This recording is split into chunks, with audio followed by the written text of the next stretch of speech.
Já avisei que vai dar merda isso.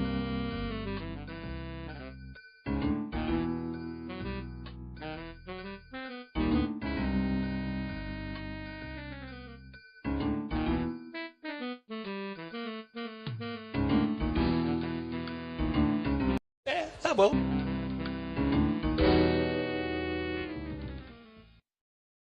Uma hora de... Bom dia, ou boa noite, eu sou o V-Black Teorias, e esse é mais um vídeo dessa fanfic, ou série, de Eu em Tate no Yusha.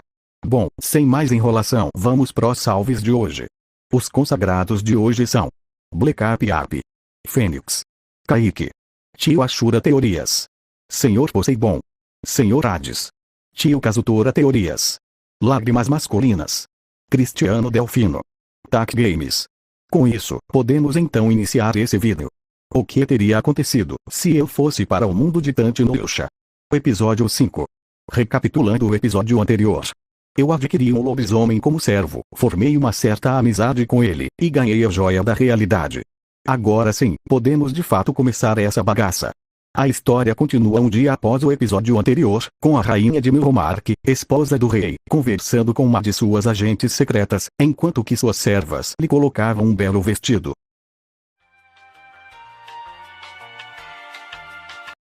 Como estão os heróis do escudo e luvas? Eles estão bem, mas como a senhora bem sabe, o rei, seu marido, não gosta muito da presença desses dois heróis no reino, e está fazendo de tudo para piorar a imagem deles. Entendo, isso é preocupante. Bom, me mantenha informada sobre o que acontece com esses dois, principalmente com o das luvas, ele ainda vai ser muito importante no futuro. Ok, minha rainha, irei imediatamente até onde esses heróis estão. Ah, antes que eu me esqueça, também tem uma coisa que eu quero que você me mantenha informada. E o que seria minha rainha? Descubra qual a idade do herói das luvas, e quando ele completa aniversário. Conhecendo a senhora, melhor eu nem perguntar o porquê disso. Até breve, minha senhora.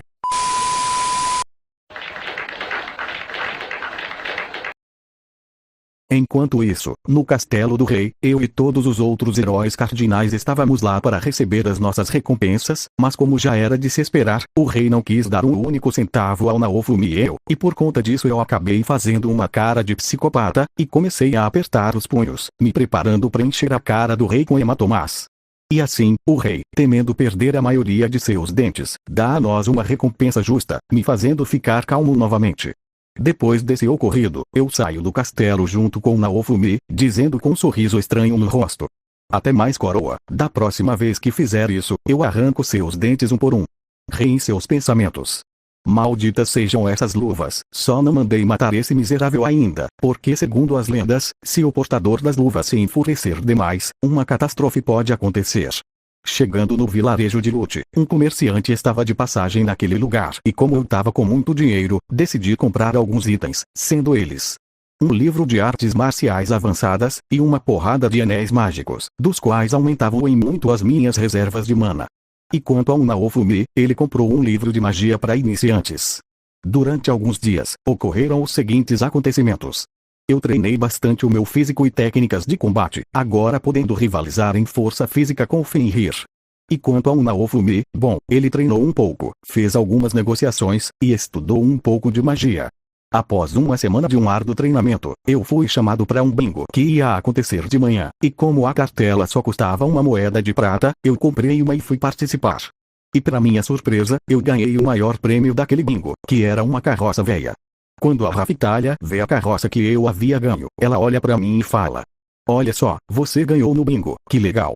Mas e agora, quem vai puxar essa carroça? Nesse momento, eu e o Naofumi pensamos por um momento, até que olhamos um para o outro com um sorriso diabólico, e logo direcionamos nossos olhares ao Fenrir, que estava sentado no chão comendo um miojo. Fenrir fala olhando para nós dois: o que é que foi? Por que vocês estão me olhando com essas caras? Ah, mas eu não vou puxar essa carroça nem a pau, podem esquecer, é melhor vocês arrumarem um cavalo para fazer isso, até porque, um herói de respeito tem que ter uma bela montaria. Ouvindo isso, Naofumi pensa um pouco, e decide comprar uma montaria barata, mas que seja muito útil. E assim, ele vai sozinho até a tenda do anão gordo, e da mesma forma que na história original, ele compra um ovinho de Filolial. Eu acho que é assim o nome, na esperança de que um mini dragão pudesse nascer. Quando Naofumi me mostra aquele ovinho, e diz o que o baixinho havia o dito, eu faço uma cara meio brava e falo. O cara, na moral, tenta acompanhar esse raciocínio. Como caralhos o dragão iria nascer de um ovinho de codorna? Como isso iria acontecer? Nesse momento, o ovo começa a rachar, até que de dentro dele sai uma galinha rosa, bem bonitinha por sinal. E assim, Naofumi nomeia aquela mini galinha como Filo, um nome bem preguiçoso diga-se de passagem. Ao olhar para aquela galinha em miniatura, Fenrir dá um leve sorriso e diz. Sabiam que já fazem 3 anos que eu não como galinha. Quando Naofumi ouve isso, ele na hora segura a galinha, e me diz para manter o Fenrir sob controle, para que a Filo não vire almoço de lobisomem. Com o passar do tempo, aquela mini galinha foi crescendo, até o ponto dela ficar maior que um cavalo, e aos poucos Fenrir foi se acostumando com sua presença. Em um certo dia, Malte e Motoyasu chegam até o vilarejo, e exigem que os moradores paguem os novos impostos, que eram absurdamente altos, e caso não pagassem, seriam expulsos de suas casas. E assim como na história original, Naofumi reclama dos impostos, e dá bons argumentos para provar que aquele valor era absurdo. Durante a reclamação de Naofumi, Filo dá um chutaço em Motoyasu, fazendo ele cair de bunda em um monte de palha. Depois de uma curta discussão, uma pequena aposta se forma. Eu, o Naofumi e o Motoyasu iríamos fazer uma corrida ao redor do vilarejo, e aquele que ganhasse poderia pedir o que quisesse aos perdedores. Mas como estava sem uma montaria, eu tive que bater um papo com o Fenrir, e convencer ele a ser o meu cavalo entre aspas, em troca de 10 moedas. Olá meus lindos, o anúncio de hoje é bem interessante. Apresento a vocês, o hamburgão do Kazutora.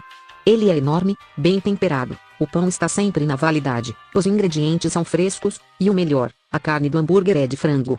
Então não percam mais tempo, levante essa bunda da cadeira, ou cama, e vá na lanchonete Valhalla, na Rua dos Delinquentes, Avenida Tokyo Revenges, na Cidade dos Teóricos, para saborear esse belo hambúrguer, pelo preço de R$1. Ah, e por falar nisso, se você quiser que um entregador traga o hambúrguer na sua casa, basta pagar mais 25 centavos. O entregador vai receber o pagamento, mas se quiser vir comer pessoalmente, saiba que o Kazutora aceita cartão de crédito. Momo minha querida Namo, quer dizer, companheira. Tome aqui o hambúrguer do Kazutora que você pediu, e não precisa pagar, hoje é por minha conta. Ai que fofo, valeu aí seu lindo, uau, que hambúrguer incrível, nunca comi nada igual a isso. Irmã, você sabe que é pecado mentir, né? Irmãzinha, por acaso você sabe qual a diferença desse hambúrguer pra sua opinião? Não sei não. É que o hambúrguer eu pedi, já a sua opinião, eu não pedi. Nossa, que grossa. Sem muita demora, a corrida tem início, com Fenrir disparado em primeiro lugar, e Naofumi logo atrás com Filo, já que querendo ou não, um lobo e uma galinha gigante são muito mais rápidos que um lagarto terrestre. Durante a correria, eu tava nas costas do Fenrir gritando. Upa cavalinho, quer dizer, upa lobinho. Fenrir em seus pensamentos. É melhor que esse brócolis bípede me pague, senão a cobra vai fumar. Naofumi em seus pensamentos. Ainda não me acostumei com isso, esse brócolis leva tudo na brincadeira, nem parece que a moradia das pessoas está em jogo. Vendo que Fenrir e Filo estavam na liderança da corrida, Malte manda seus subordinados abrirem uma vala no chão, e assim é feito, mas para surpresa dela, Fenrir apenas bate as patas no chão com força, fazendo uma magia de terra para tapar o buraco. Mais pra frente na corrida, Fenrir e Filo acabam sendo acertados por uma magia de lentidão, enquanto que o lagarto de Motoyasu era acertado com uma magia de velocidade. Com isso, eu começo a falar em um tom debochado. Nossa, quem diria, uma Filolial e um lobisomem perdendo para um lagarto. Isso é deplorável, 2 animais tão fortes, sendo derrotados por um bicho tão repugnante. Esperava mais de vocês, principalmente de você, lobinho. Ao ouvir isso, Filo e Fenrir ficam com sangue nos olhos, já que eu meio que esfreguei os fatos na cara deles. E assim, Filo e Fenrir triplicam sua velocidade, devido à adrenalina, e como Fenrir estava querendo provar que ele era forte, ele usou uma magia de relâmpago para ficar mais veloz, ficando em primeiro lugar mais uma vez, e fazendo o Motoyasu literalmente comer poeira. Após mais 2 minutos, a corrida termina assim. Em primeiro lugar, Izuku Midoriya e sua montaria, Fenrir, o lobisomem. Em segundo lugar, Naofumi Iwatani e sua montaria, Filo, a Filolial. E por fim o maior perdedor da corrida. Motoyasu e sua montaria, figurante, o lagarto terrestre. Após ganhar a corrida, eu mando Malte e Motoyasu não cobrarem mais impostos naquele lugar, e da mesma forma que na história original, a agente secreta da rainha informa a todos das trapaças de Malte, e confirma a minha vitória.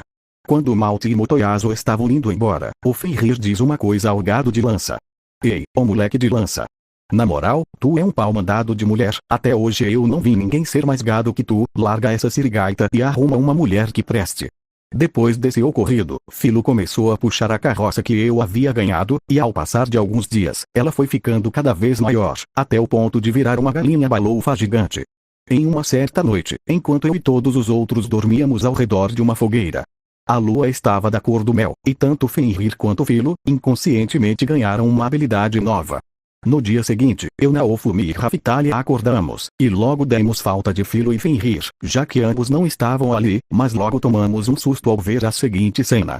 Um garoto e uma loli estavam dormindo abraçados, com ambos estando completamente nus, lembrando muito um hentai proibido. Nesse momento, o garoto abre os olhos, e ao ver a pequena loli, ele na hora dá um salto para trás e fala: "Ai meu jabiroca do céu, o que essa loli tá fazendo aqui? Peraí, porque o meu corpo tá diferente, e porque eu tô nu?" A loli fala: "Bom dia pessoal." Naofumi fala: "Izuku, eu acho que já sei o que tá acontecendo aqui. As nossas montarias viraram humanos." Eu falo: "Então tá né, eu vou ter que comprar uma calça pro Fenrir, e você um vestido pra Filo." Naofumi fala: "É sério isso, você não tá nem aí pra situação." Eu falo: "Meu camarada, se tem uma coisa que eu aprendi perfeitamente, foi que pode acontecer de tudo nessa vida, incluindo isso.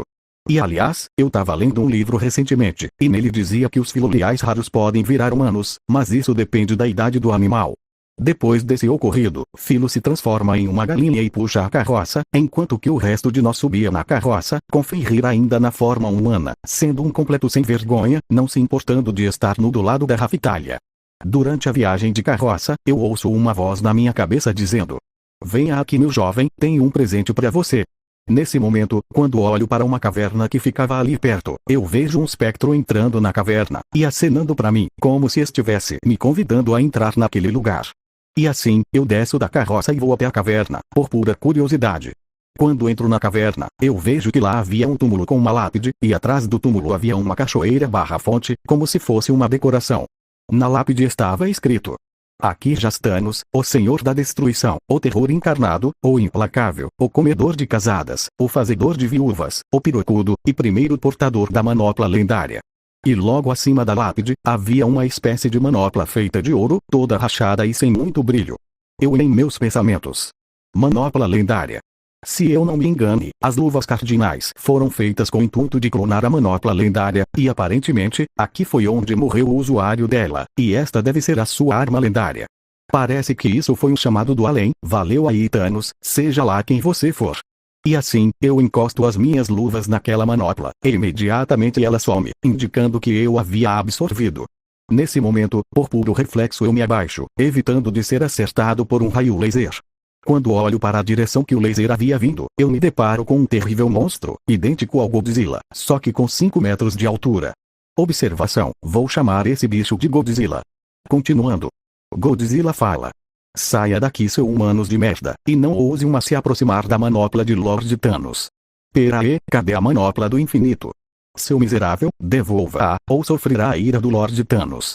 Eu falo: "Ô senhor lagarto, para sua informação, eu sou o herói das luvas, e portanto, tenho o direito de possuir a manopla lendária, já que ambas as armas são quase idênticas, e o usuário da manopla está morto. E aliás, como diabos você fala?"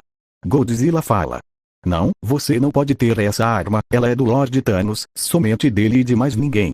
E sobre a segunda pergunta, não te interessa." Eu falo: "Desculpe te decepcionar, mas eu já absorvi a manopla, e ela agora é parte da minha luva." Nesse momento, Godzilla lança sua intenção assassina sobre mim, da qual era tão forte, que me fez sentir um leve cagaço. Godzilla fala: "Em nome do Lord Thanos, você vai morrer aqui, e eu irei garantir que você vá pro inferno." Nesse momento, Godzilla avança em mim em uma velocidade fora do normal, e uma batalha tem início, mas pela pele do Godzilla ser muito dura, nenhum dos meus socos estava fazendo efeito, nem mesmo as garras do Capitão Kuro estavam causando algum dano. Em um certo momento da luta, o raio laser do Godzilla acerta o meu braço de raspão, e quando eu já ia fugir da batalha, eis que o resto do pessoal chega para me ajudar. Mas da mesma forma, ninguém estava conseguindo ferir o Godzilla, já que aparentemente, a pele dele era feita de obsidiana. Em um certo momento da luta, Godzilla lança um raio laser na direção de Philo, mas Naofumi rapidamente a defende, porém, o seu escudo não consegue tancar todo o ataque, e ele acaba sendo acertado pelo laser, mas não fica lá muito ferido. Ao decorrer da batalha, todos nós ficamos gravemente feridos, já que por mais que tentássemos, nada fazia efeito no Godzilla, até que Fenrir diz para si mesmo, enquanto que se concentrava bastante. Quando ativar isso, vou sentir uma dor imensa, mas vai valer a pena. E agora ou nunca. Com isso, Fenrir usa uma magia de relâmpago em suas garras, tornando elas incrivelmente afiadas e letais, podendo cortar quase qualquer coisa. E assim, Fenrir ataca Godzilla com suas garras, e como era previsto, as garras de Fenrir estavam conseguindo rasgar a pele do Godzilla, mas em contrapartida, toda vez que Fenrir atacava, ele ficava cada vez mais ferido, já que por mais que ele usasse magia de relâmpago, ele não era imune aos próprios relâmpagos, e por conta disso, as mãos dele estavam sendo eletrocutadas. Enquanto isso, eu estava observando o Fenrir lutar, e estava dizendo para mim mesmo: eu queria tanto descer a porrada nessa lagartixa, mas como eu vou fazer isso, se eu sequer consigo causar algum dano? Nesse momento, uma voz diz em minha mente: toque na água, a água te dará poder. E assim, seguindo o conselho da voz, eu vou até a cachoeira que havia atrás do túmulo de Thanos, e ponho a minha mão direita na água. Com isso, as minhas luvas absorvem toda a água daquela cachoeira, e a voz fala novamente: volte a lutar, mas dessa vez, deixe toda a sua raiva fluir, em movimentos suaves como a água, porém fortes e cortantes como uma katana. Esse é o punho da água corrente cortante. Depois que a voz diz isso, eu me acalmo e concentro toda aquela água nos meus punhos, e por mais que não possa parecer, os socos dados com essa técnica têm um poder de corte bem grande. E quando eu já ia atacar o Godzilla, uma outra voz diz em minha mente: use a manopla também, ela irá te dar um poder além da imaginação, ao custo do seu sangue. E assim, eu ativo a manopla do infinito, e de cara já percebo uma coisa. A joia da realidade estava na manopla, e agora eu podia usar ela com força total, porém, quanto mais eu usar o poder da manopla, mais ela vai sugar o meu sangue. Com isso, eu uso a joia da realidade para invocar o Super Xandão, e nós logo atacamos o Godzilla com uma sequência de socos magnífica, enquanto que o Fenrir fazia o mesmo. Com isso, o Godzilla é literalmente moído na porrada por nós três, e acaba morrendo devido aos seus ferimentos. Depois que o Godzilla morre, o Xandão desaparece, e todos nós ganhamos bastante XP, e eu peguei duas coisas do corpo do Godzilla. A primeira delas foi um de seus dentes, assim conseguindo a habilidade do Godzilla de soltar um raio laser, que se chama Kamehameha. E a segunda coisa, foi uma pedra amarela que estava dentro do corpo da criatura, e essa pedra era nada mais nada menos que a joia da mente. E isso explica o fato do Godzilla ter conseguido falar. Após conseguir essas novas habilidades, eu acabo desmaiando de cansaço e falta de sangue, enquanto que uma figura encapuzada me observava de longe. Depois de quase 3 horas dormindo, eu acordo dentro daquela carroça velha, no colo da Raftalha, enquanto que a Philo puxava a carroça, e o Fenrir olhava para mim e para a Raftalha dizendo: vocês formam um lindo casal, quando vai ser o casamento? Com isso, eu e a Raftalha ficamos completamente vermelhos de vergonha, enquanto que o Naofumi pensava: o que é isso que eu tô sentindo? Será que eu gosto dela? Enquanto isso, no lugar em que a rainha se encontra, ocorria uma conversa entre a rainha e aquela... Minha senhora, tenho uma boa e uma má notícia. A boa notícia é que eu descobri que o herói das luvas tem 18 anos, e faz aniversário daqui a 2 semanas. E a má notícia é que ele encontrou a manopla lendária, e se tornou o novo portador dela, e para piorar, aparentemente ele tem posse de 2 das 6 joias do infinito. O que eu devo fazer quanto a isso, senhora? Por ora mantenha-se vigiando ele e o herói do escudo, e faça de tudo para ele não conseguir as outras joias, pelo bem desse reino, e do mundo. Sim, senhora, até mais. Isso é mal. Se ele conseguir todas as joias, vai acabar sucumbindo ao mal, assim como Thanos. Mas ainda assim, eu quero ele para mim.